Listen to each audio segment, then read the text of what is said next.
Hoje a tradução vai ficar sob responsabilidade, né, a apresentação da tradução, com o Paulo Henrique Sena, que é da UFPE, estudante de filosofia. Então, Paulo, fica à vontade de compartilhar conosco o seu trabalho. Valeu. Por nada. Boa tarde, meu povo. Me chamo Paulo Henrique de Sena Félix. Tenho 21 anos, não parece, mas tenho 21. Faço filosofia pela UFPE. Estou indo para o 7º período agora. Hoje eu vou apresentar a vocês a minha tradução das Nuvens do Aristófanes. De modo a não ficar tão longo o nosso debate, a nossa discussão, eu resolvi só traduzir 10 linhas. É também uma quantidade razoável para a gente discutir, enfim. Sobre o meu estudo nas línguas antigas, o latim e o grego já perduram por mais ou menos 2 ou 3 anos, desde 2019 por aí que eu já me arrisco a estudar o latim e o grego, e hoje estou aqui para compartilhar um pouco do que eu aprendi durante esses anos. A imagem está boa para vocês? Ah, maravilha. Pronto, como eu havia dito, irei traduzir as 10 primeiras linhas do texto As Nuvens do Aristófanes. Este aqui é meu nome, um título básico. Para a gente começar, eu resolvi fazer uma introdução básica sobre o autor. Está bem básica mesmo. O nome do autor se chama Aristófanes, não sei se todos conhecem, eu já ouvi falar dele, mas ele foi um dramaturgo grego, ou se vocês acharem melhor, um comediógrafo, e ele viveu pelos anos 447 a 385 a.C., na Grécia Antiga, resumindo. Ele ficou famoso por escrever peças de teatro do gênero comédia, como eu ouvi falar há pouco. Algumas que nós podemos destacar são as nuvens, que é essa que eu vou comentar agora, as vespas, a Assembleia das Mulheres, a Lisístrata, entre outras. E como eu coloquei aqui, é sobre esta última peça, as nuvens, que eu irei falar agora. E eu também resolvi fazer uma introdução sobre o texto. Então, As Nuvens é uma comédia escrita por Aristófanes e ela narra um episódio bem interessante. A história de um pai chamado Strepsíades, que está cheio de dívidas, também está insatisfeito com a conduta de seu filho. O seu filho, em linhas gerais, vive às custas do seu pai e só faz gerar dívida. É um viciado em jogo e cada jogo que ele joga, ele faz mais dívidas, etc. E o pai está louco com isso. De modo a resolver esse problema, que são essas dívidas, o seu pai, o Strepsíades, tenta convencê-lo a ser aluno do Sócrates para que ele aprenda a usar os argumentos, de modo a que esses argumentos possam convencer os juristas, os credores, a não cobrarem as dívidas. Ele está a dever e ele quer arrumar um jeito de não pagar essas dívidas. Em linhas gerais, é sobre isso que o texto trata. Uma última informação é que algumas das linhas da minha tradução elas foram unidas, então vai ser perceptível que o texto da minha tradução vai ter uma quantidade de linhas menor do que 10. Mas eu acho que isso não vai dificultar o entendimento. De qualquer forma, vamos lá. Aqui está o texto grego. Eu não irei fazer a leitura dele porque minha pronúncia em grego é péssima, enfim.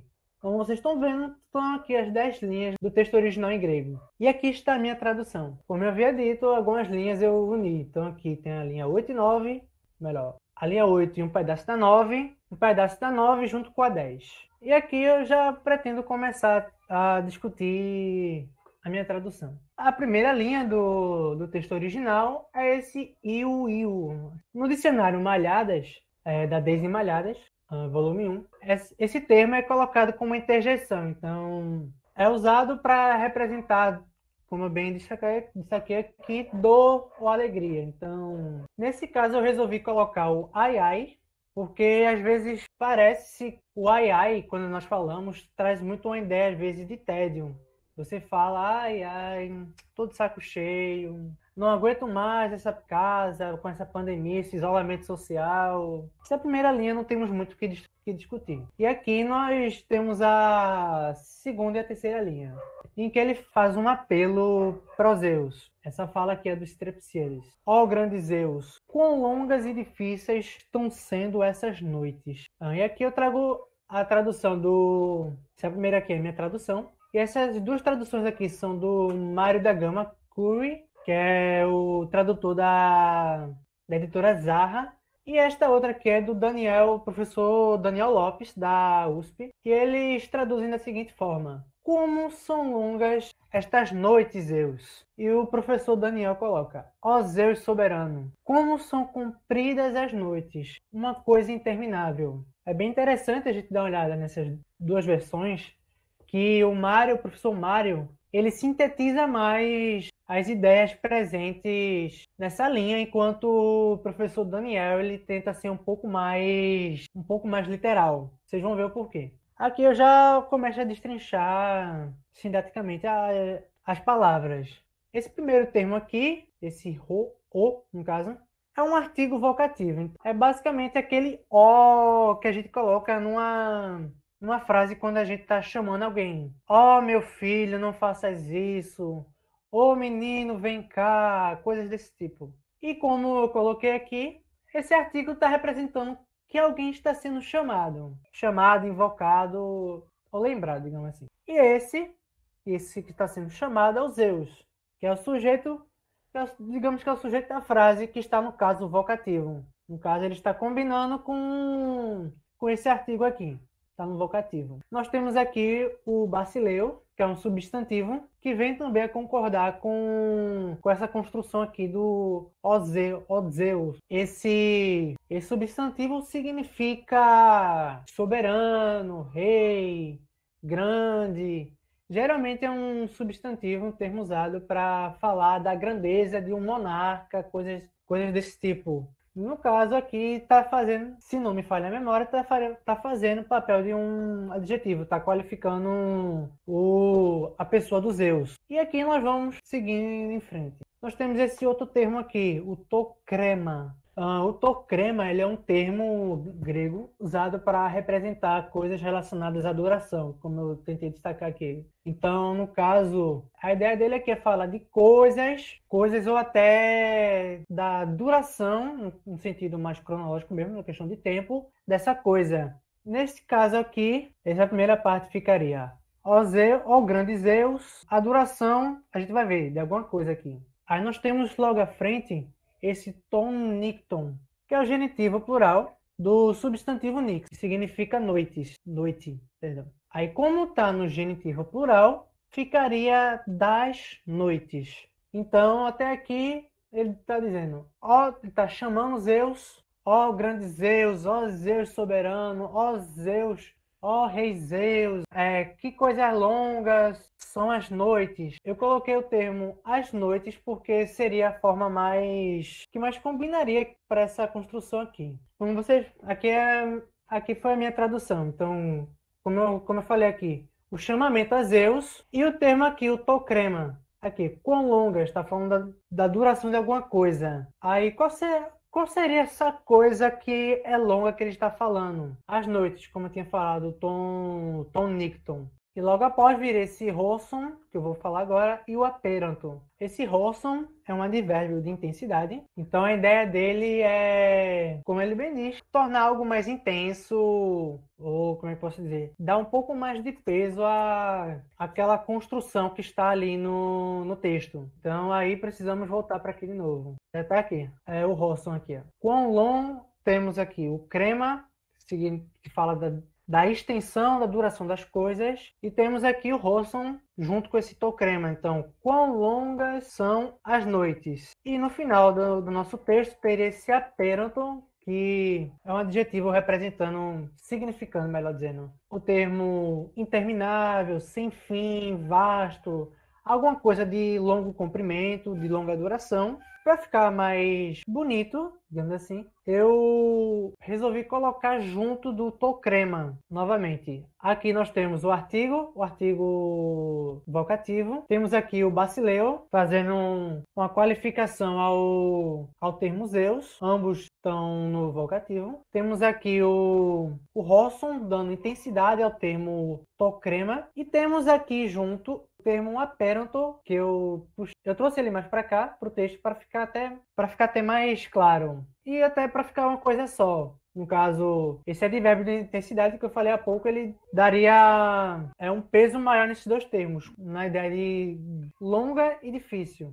A coisa, a parte do texto, que recebe essa ação de ser longa e difícil, que seria a noite. E um detalhe é que no dicionário da professora Malhadas, dicionário de grego, no volume 5, ela dá a seguinte tradução: que coisa longa que são as noites. Só tem uma certa diferença aqui, porque nós não temos o Zeu Basileu e nós também não temos o Apêranto, mas acho que está sendo perceptível que a ideia aqui está continuando a mesma. Algo que acho que pode ser importante é que esse tocrema, ele está no gênero neutro. A gente poderia traduzir, melhor dizendo, como coisa. Se é uma coisa, então a gente não precisa necessariamente delimitar o gênero daquela coisa. É só uma coisa. É uma coisa que existe no tempo e no espaço, sem necessariamente ter um gênero. Essa coisa é difícil, ó, quão longa e difícil é esta coisa. Aí esta coisa a gente poderia substituir, ou melhor, acrescentar, seriam noites.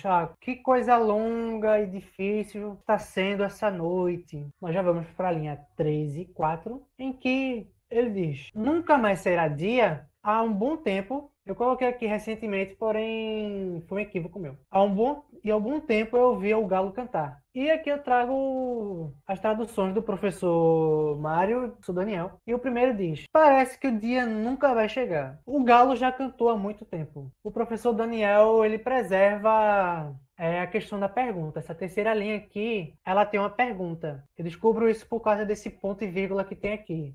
Eu vou comentar ele daqui a pouco. Ele comenta: nunca mais será dia? Questionando. E, no entanto, já faz muito tempo que eu ouvi o canto do galo. E aqui no proanálise sintática, esse primeiro termo, o dépoter, é um advérbio de negação, então seriam não, nunca, termos afins. Ele pode parecer dessa outra forma aqui. Temos esse outro termo aqui, que é o hemera, que é um substantivo masculino, que significa manhã ou dia. E nós temos esse outro termo aqui, chamado genesetai, que é um verbo na terceira pessoa do singular, está no futuro de uma coisa que a gente chama no grego de voz média. Geralmente, quando a gente fala de estudar a língua, a gente sempre pensa numa voz ativa e voz passiva. Só que o grego ele também tem uma outra voz, que é a que a gente chama de voz média. A voz média seria, bem a grosso modo, um meio termo entre voz ativa e voz passiva. É você fazer uma coisa, é você fazer uma ação e você ao mesmo tempo está recebendo aquela ação. Mais ou menos assim. A tradução para ele seria será, no caso, algo que venha a surgir no momento posterior. No presente, a gente poderia falar esse termo com a ideia de surgimento, como se fosse nascimento no Gênesis. E aqui nós temos o ponto e vírgula, que eu havia comentado há pouco tempo, que na pontuação do grego tem um valor de interrogação. Então, sempre que a gente vê um texto em que haver no final um ponto e vírgula, significa que está havendo uma interrogação. Nós temos essa conjunção aqui, melhor, esse conectivo, é o kaimen, que representa os termos e também, além disso, ademais, um conectivo, uma conjunção aditiva. Nós temos o termo palai, que é um advérbio de tempo, que representa, no português, palavras como antigamente, há muito tempo, sempre relembrando um passado, trazendo a ideia de um passado. Nós temos esse outro termo aqui, que significa galo, galo ou galinha. Nós temos aqui o termo ekusin, é um aoristo, está no tempo da língua grega que nós chamamos de aoristo, do verbo akuo. O termo akuo significa ouço, ouvir. E aqui eu trago uma explicação de o porquê que o termo está desse jeito, ao invés de estar desse outro jeito aqui. Aos que já estudam grego há um bom tempo devem saber disso, mas acredito que há aqui pessoas que estão começando no grego, eu acho que é importante comentar isso para elas. O aoristo, como eu falei, é um tempo que tem na língua grega e representa o nosso pretérito perfeito. E quando a gente vai construir essa palavra, a gente faz umas alterações na palavra. A primeira alteração que esses termos que vão para o tempo aoristo, eles sofrem, é receber um epsilon ao início da palavra. Eles vêm aqui no começo. Como nós tivemos aqui um encontro de vogais, a gramática do grego pede que a gente faça uma fusão entre essas duas letras. No caso, a palavra começava com alfa, foi somada a um épsilon. E no grego, quando essa fusão, essa união de letras ocorre, a gente tem como resultado um eta, que é o épsilon, que é a vogal longa do épsilon. Aí fica desse jeito. E ao final dessa palavra, não tem nenhuma vogal, porque ela está fazendo uma elisão com o termo seguinte, que seria o ego. Para uma consulta posterior, vocês podem dar uma olhada nos tópicos 105 e 104 da gramática do livro Aprendendo Grego.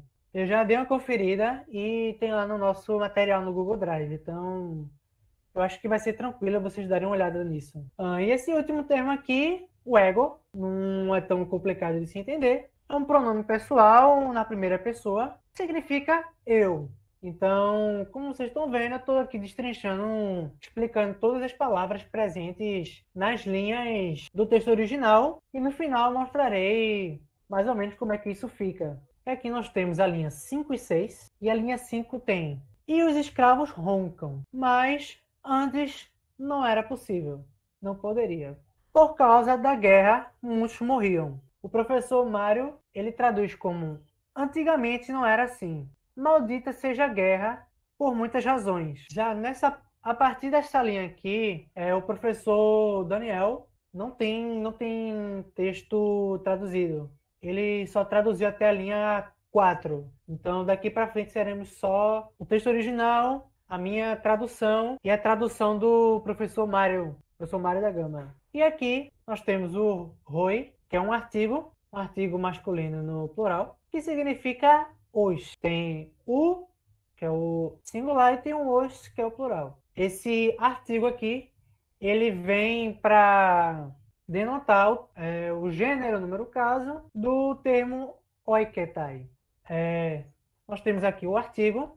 Aí, às vezes, eu acho que isso é recorrente porque acontece comigo também. Às vezes nós vemos o artigo de uma palavra bem no início da frase, bem no início da oração. A gente fica sem saber, às vezes, a quem ele se refere, porque entre esse artigo e entre a palavra a qual ele está se relacionando, tem várias outras palavras dentro. Isso acontece muito no grego. E entre o termo oiketai e o seu artigo, nós temos essa elisão, que é o de, que conjunção aditiva, sem muito a se falar, que significa i. Nós temos A, B, C, D, F, G, H e eu já acrescento outra coisa. Basicamente isso, não sendo algo tão diferente do nosso português. E aqui nós temos o termo oiketai, que está se relacionando com esse artigo aqui, que é um adjetivo masculino, que significa servos, está no plural. E o singular dele é este aqui, ó, oiketes. Uma outra coisa a comentar é que, às vezes, no grego tem algumas palavras que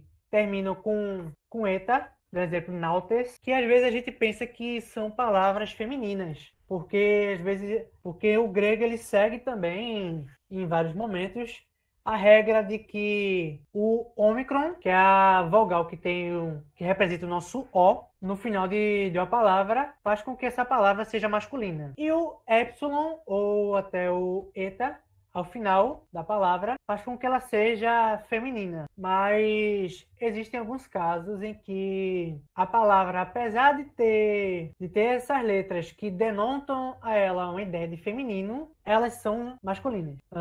E um adendo a essa explicação aqui é que, às vezes, no grego, a gente tem essa construção aqui, que é o men de, que é basicamente o que eu chamo de um paralelo. Então, enquanto o senhor está acordado, os servos dormem. Mais ou menos isso. Quem quiser ter uma explicação melhor pode consultar o tópico 43 da gramática do Aprendendo Grego. E aqui vamos à análise sintática. O primeiro termo aqui a comentar é o renkunsi, o verbo no caso, na terceira pessoa do plural, que deriva do termo renko, que significa roncar. Logo após nós temos esses dois pontos, eles têm o mesmo papel do ponto final, igual ao nosso português. Melhor. O que a gente entende como ponto final no nosso português é esses dois pontos no grego. E aqui nós temos o ala, que é uma conjunção de caráter adversativo, que significa mas, porém, entretanto. E é válido lembrar que geralmente tem um alfa após esses dois lambdas. Geralmente tem um alfa. Mas neste caso não foi colocado porque existe uma regra. Muitas palavras têm que suprimir uma vogal para fazer uma elisão, uma conexão, digamos assim, com a palavra seguinte. Então, também poderíamos destacar aqui questões de eufonia, trazer um bom som. No caso, teríamos aqui a adversativa e temos o uk, que é uma negação. Então, no grego, você dizer alá uk não seria tão bom aos ouvidos. Então, ficaria bem melhor dizer aluk, mais ou menos assim. Seria o termo ala mais o uk, do que dizer o que eu comentei há pouco. Aqui nós temos o advérbio de negação, que é o uk, como eu bem comentei aqui. Advérbio de negação, como nesse caso termina com a consoante, porque a palavra seguinte vai ser iniciada com vogal. Então, nós temos outras duas versões do advérbio de negação, o uk, que é ele mesmo, sem nenhuma consoante, somente essas duas vogais. Ele mesmo, nesta versão que eu acabei de mostrar, e ele mesmo com o ri ao final. O ri é aquela letra grega que parece um X, que tem um som bem diferente, bem aspirado, melhor dizendo. E aqui nós temos uma partícula que está num caso chamado optativo, que geralmente é entendido como futuro do presente, mas é também entendido como uma partícula de possibilidade. Então, sempre que você vê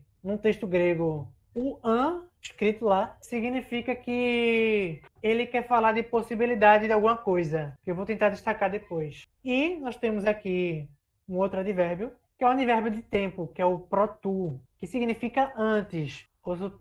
Ou pode até colocar antigamente, representando o passado, porém o termo mais adequado para esse contexto aqui seria o próprio antes mesmo. Aqui nós temos o apoloio, que é a segunda pessoa do singular, neste mesmo caso que eu chamo de aoristo, está no tempo aoristo, optativo, médio. É um pouco confuso a questão dessa palavra aqui, a questão sintática dessa palavra, mas em linhas gerais, a ideia dessa palavra é trazer uma possibilidade de morte em um período passado. Era mais ou menos assim: antigamente não era assim, antigamente não era possível fazer essa coisa. Esse é optativo, que é possibilidade. Nesse passado está por aqui. Está nessa primeira parte da frase. Que num período passado não era possível fazer tal coisa. E nesse caso seria a questão do castigar e matar os escravos. E aqui, prosseguindo com nossa análise sintática, nós temos o deta, que é uma partícula usada para reforçar uma afirmação. Pode ser usada também para reforçar uma negação, um desejo. Pode reforçar outras palavras ou até algumas partículas. Como no caso, uma partícula, dando exemplo, essa daqui do optativo que eu comentei na página anterior. Temos esse O aqui, que na confecção desse slide tinha me chegado uma dúvida, e que eu fiquei em dúvida se poderia ser algum tipo de pronome relativo, trazendo a ideia de que, ou se poderia ser algum advérbio de modo. Porém, é somente um artigo que está no vocativo. E ele está concordando com esse poleme aqui, que é o vocativo do termo polemos, que significa guerra. Ou em linhas gerais, até polêmica, trazendo para o nosso contexto. Mais à frente nós temos o termo polon, que eu acabei de prestar atenção que eu repeti a palavra polemos aqui, sem sentido. Mas a ideia aqui desse polim fala de muitos, uma multiplicidade de coisas. E como está no caso genitivo, o caso genitivo serve para falar das posses, então algo de alguma coisa, nesse caso, estando no plural, seria dos muitos. Alguma coisa dos muitos, ou das muitas. E nós temos aqui o termo rúnica, que é uma conjunção, trazendo o significado de por causa de, por meio de, por causa de que. No caso, às vezes parece muito uma ideia de ablativo para quem tem um certo conhecimento do latim. Parece muito um ablativo, de representar um modo, ou se não alguma coisa ser a causa de outra, por ser uma ferramenta de alguma outra coisa. E aqui nós temos a linha 7 e 8. E na linha 7 ele diz: e não me é permitido castigar os escravos. Porém, este jovem não acorda de noite. Nós temos aqui a tradução do professor Mário. Principalmente porque ela não deixa castigar esses vagabundos. Este meu bom filho não acorda durante a noite toda. Aqui é uma continuação daquela ideia da guerra, de que na guerra você não pode castigar os escravos ou fazer algum tipo de coisa para com os escravos de modo a lhe causar a eles, os escravos, algum tipo de malefício. Então, nesse período é proibido qualquer tipo de coisa relacionada aos escravos, contra os escravos. Então, os escravos nessa época, tentando sintetizar mesmo, minha fala, são bem mais tratados. São tratados de forma mais humana, digamos assim. E é justamente isso que ele está falando aqui. Ele tinha comentado há pouco, nas linhas anteriores, maldita seja a guerra. Por várias razões. Principalmente porque ela não deixa castigar esses vagabundos. Porém, este meu bom filho não acorda durante a noite toda. E aqui, fazendo uma análise sintática, nós temos o rote, que é uma conjunção subordinada, que significa, em linhas gerais, porque, que e etc. Nós temos o ruder, que é um advérbio de negação, basicamente significa não. Temos aqui o colas, que é um verbo que significa castigar. Nós temos aqui um outro verbo, que é o exist, que é um verbo que representa possibilidade, permissão, licitude. Aqui nós temos um pronome pessoal, que está no caso chamado dativo, que significa a mim, algo a mim, direcionado a mim. Nós temos aqui o tus, que é um artigo masculino que está no caso acusativo plural, que significa os, ou melhor, ou até pode colocar uns, mas porém o melhor ficaria os. Nós temos aqui o termo escravo, novamente aparecendo aqui o oiketas, que é um substantivo masculino que está no caso acusativo plural. Na frase, então, na frase a gente veria esse acusativo representando a pessoa ou o objeto que vai receber uma certa ação. Em muitos casos dá para entender assim, quando se falamos de acusativo. Às vezes é uma pessoa, alguém que recebe uma certa ação ou uma certa qualidade. E para encerrarmos, antes de eu mostrar as traduções, melhor, comparar as traduções todas, com todas as linhas, vamos aqui ver as últimas duas linhas, a linha 9 e 10. Mas peida envolto em 5 cobertas. No caso, aqui ele está se referindo ao filho dele, que não acorda durante a noite inteira, passa a noite toda dormindo e peida envolto, coberto em 5 cobertas. Eu coloquei o termo envolto para diminuir um pouquinho a redundância, porque temos um verbo aqui que nós vamos trazer, que eu vou mostrar agora, que ele fala de cobrir, embrulhar, guardar alguma coisa. E o termo mais adequado seria o cobrir. Porém, para evitar uma redundância aqui para o português, eu resolvi colocar esta palavra. E assim, só um outro adendo antes que eu possa ir. Essas redundâncias, às vezes, elas são bem comuns no grego. Sacrificar sacrifícios, libar libações, são recorrentes a depender do texto, do autor, enfim, esse tipo de coisa. O professor Mário, ele coloca traduz estas linhas como ele dorme e peida enrolado em 5 cobertores. E aqui nós vamos para a análise sintática dessas últimas duas linhas. Nós temos o egeretai, que é um verbo na terceira pessoa do singular dessa voz média. Então, o significado seria acordar ou despertar. Nós temos, logo à frente, nós temos o teis nictos, que é o genitivo singular do termo nix, que é noite. Então, de noite, durante a noite, tal coisa acontece, etc. E nós temos aqui o ala, que é a conjunção adversativa, que eu trouxe no slide anterior, só que sem a última vogal. E só reforçando, ela significa mais, porém, entretanto. Outro termo aqui a destacar é o verbo perdetai, está na terceira pessoa do singular dessa voz média, derivando desse termo aqui, perdomai, que significa peidar. Só um adendo aqui ao que eu comentei nessa primeira palavra. O livro 2, ou melhor, o livro de volume 2 da professora Deise Malhadas. O livro a que eu me refiro é o seu dicionário de grego.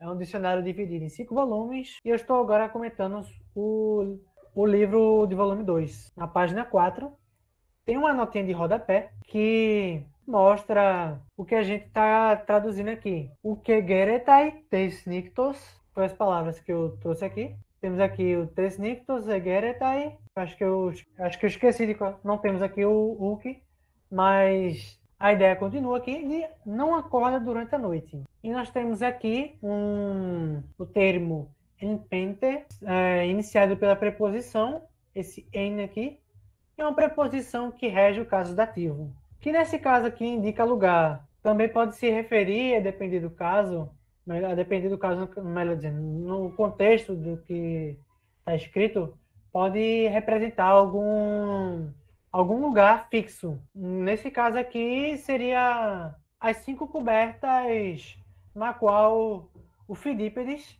que é o filho deste homem, o Strepsíades, está dormindo. Então, ele está dentro, está embaixo, está num lugar que tem 5 cobertas. Císuras, que é um substantivo, no caso dativo, no gênero feminino, e o número plural, que significa cobertas, cobertores. E nós temos esse outro termo aqui, eu prefiro não me arriscar a pronunciar, de modo a não passar vergonha aqui, que é um particípio perfeito passado, que significa embrulhar, cobrir, envolver alguma coisa. Então, este era o termo que eu estava comentando há um tempo atrás, que ele daria redundância. Nós temos aqui essa construção aqui, que significa em 5, e nós temos esta outra construção aqui, que significa cobertas. Então, nós falamos aqui que durante a noite ele dorme durante a noite, ele dorme e peida durante a noite, em 5 cobertas. E nós temos esse outro verbo aqui, que ele vem para fechar essa ideia de 5 cobertas. Mas o que em 5 cobertas? Acho que essa seria a pergunta a ser feita. Embrulhado, coberto, envolto em 5 cobertas. Aí, como eu havia comentado há pouco, eu resolvi trazer o termo envolto, de modo a não trazer essa redundância. E aqui está o texto original, que eu peguei lá no Perseus, que tem também no nosso Drive. Nós temos aqui a minha tradução, e nós temos, novamente aqui, minha tradução sendo comparada com a tradução da Zaha, e aqui é do professor Daniel Lopes, da USP. Eu vou fazer a leitura delas. Então, a minha tradução é o seguinte. Ai, ai, ó grandes Zeus, quão longas e difíceis estão sendo essas noites. Nunca mais será dia? Há um bom tempo eu ouvi o galo cantar. Porém, esses escravos roncam. Mas antes isso não era possível, pois, por causa da guerra, muitos morriam.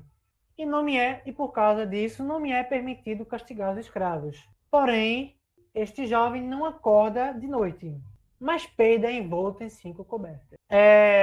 Eu fui alterando aqui na minha leitura um pouco, que eu coloquei aqui de modo a fazer um pouco mais de sentido, dado que, como eu comentei há pouco, algumas palavras aqui eu coloquei de forma equivocada, e algumas palavras aqui poderiam ter sido acrescentadas de modo a trazer um melhor sentido à tradução. Mas enfim, vou agora mostrar a vocês a tradução do professor Mário.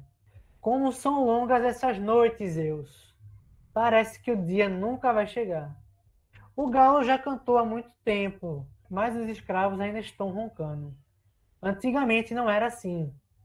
Maldita seja a guerra por muitas razões, e principalmente porque ela não deixa castigar esses escravos, esses vagabundos. Este meu bom filho não acorda durante a noite. Ele dorme e peida enrolado em 5 cobertores. Aqui é a tradução do professor Daniel, que no material onde eu peguei diz que são a tradução das 5 primeiras linhas do texto.